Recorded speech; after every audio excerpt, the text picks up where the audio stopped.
을 망가뜨리는 건 아닌데 네. 우리가 흔하게 먹는 약들이 졸림이나 어지러움증 혹은 기립성 저혈압을 유발할 수가 있습니다. 대표적인 감기약인데요. 감기 증상이 이제 콧물, 기침, 가래 이런 것들이잖아요. 그런 것들을 줄여주기 위해서 항히스타민제라는 약을 먹습니다. 이게 대표적인 졸림, 어지러움을 유발할 수 있습니다.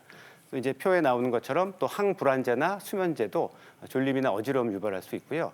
남성분들은 전립선 비대가 흔하기 때문에 전립선 비대 약을 먹는데 이 전립선 비대약이 기립성 저혈압을 유발할 수가 있습니다.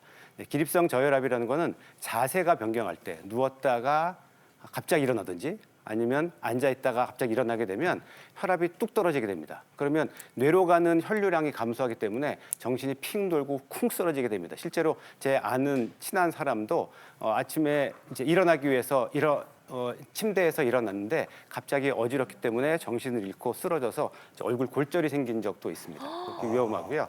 그다음에 나이가 드시면 여러 가지 이제 통증 때문에 허리 아프고 관절 아픈 것 때문에 약 많이 드시잖아요. 근데 관절 약 중에도 통증을 좀 줄여주는 약 중에 어지러움증을 유발하는 약이 있습니다. 우리가 흔히 정형외과 약이라고 하는 진통소염제는 어지러움증을 유발하지 않는데 거기다가 추가해서 진통제, 트라마돌이라는 성분이 들어가거든요. 이 트라마돌이라는 성분이 진통작용이 있는데 굉장히 좋은 약입니다. 효과도 좋고 위장장애도 없어요. 근데 이 약이 한 20명 중에 한 분 정도는 드시면 속이 울렁울렁 하다든지 심하면 토하는 경우도 있습니다. 그래서 만약에 내가 새로 진통제를 받아왔는데 이 트라마돌이라는 약은 보통 이제 밝은 노란색이거든요. 그래서 어지럽다 많이 그러면 그 노란색 약을 한번 빼고 드셔보시는 것도 방법이 됩니다.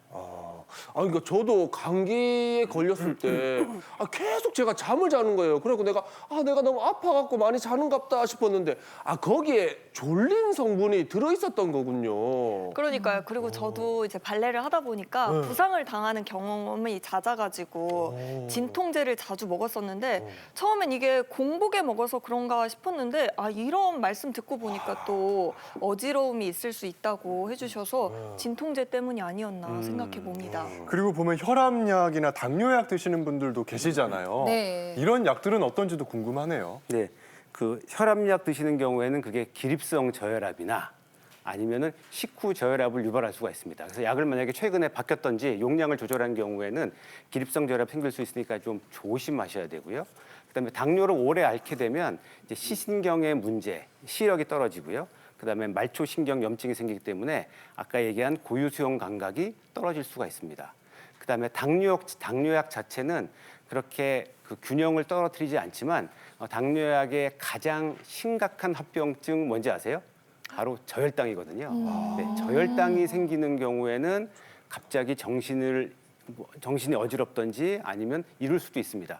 그래서 그런 경우에는 약을 좀 조절하셔야 되는데 약을 갑자기 끊는 건 좋지 않은 방법이고요. 공복 혈당을 자주 재보시고 혹시 비상시를 대비해서 사탕 같은 걸 가지고 계시다가 저혈당 증세가 있으면 드시는 게 좋겠죠. 네, 그러니까 그냥 우리가 졸릴 때는 네. 이렇게 껌을 씹거나 소리도 질러보거나 막 이렇게 하면 잠이 깨잖아요. 근데 약 성분 때문에 이제 부작용으로 졸림이 오는 경우에는 뭘 해도 잘 안 깨더라고요. 그렇죠. 그래서 약물 복용 중이시라면은 이건 내가 어떤 노력을 해도 안 되는 경우가 많으니까 좀 행동할 그 반경을 좀 줄이시는 것도 현명한 방법일 것 같아요.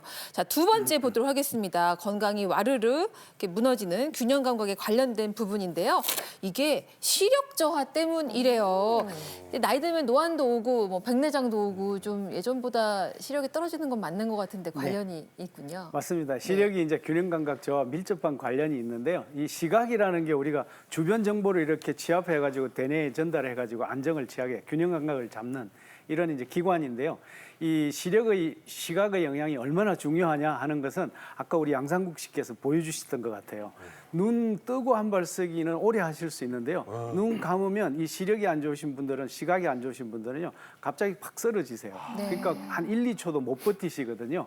그래서 이제 이 시력을 잘 관리하시는 것이 중요한데요. 실제 연구 결과에서도 그렇습니다. 이제 이 시력이 안 좋으신 분들이요, 그 시력이 정상인 분들에 비해서 낙상 위험이 2배에서 3배까지 증가한다고 이렇게 알려져 있습니다. 그래서 대부분 보시면 이제 나이 드셨는데 시력이 바뀌었는데 안경을 맞지 않는 걸 쓰는 분들, 또 백내장이 있어서 눈이 침침하신 분들, 그리고 갑자기 또 이제 시야각이 이렇게 좁아지시는 분도 계시죠.